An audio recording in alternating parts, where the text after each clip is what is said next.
Le siège d'Alésia. Le siège d'Alésia a eu lieu en 52 avant Jésus-Christ.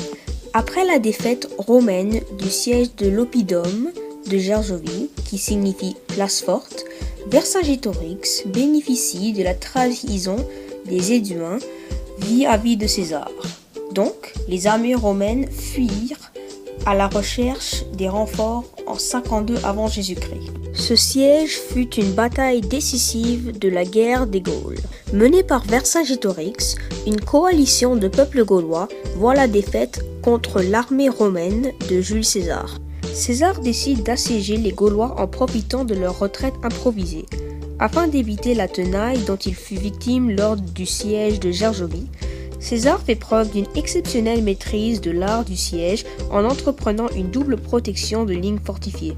L'une de 15 km orientée vers l'Oppidum pour résister aux tentatives de sortie des 80 000 Gaulois retranchés, la contrevallation. L'autre de 20 km orientée vers l'extérieur pour résister à l'armée de secours demandée par Vercingétorix aux autres peuples gaulois pour lui venir en aide, la circonvallation.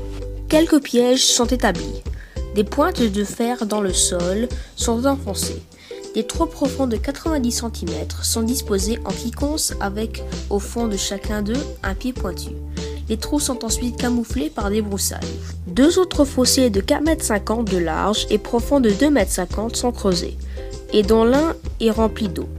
Les branches pointues sont fixées au rempart de terre pour compliquer l'escalade. Après la défaite d'Alésia, Vercingétorix se rend à César et sera assassiné en prison en 46 avant Jésus-Christ.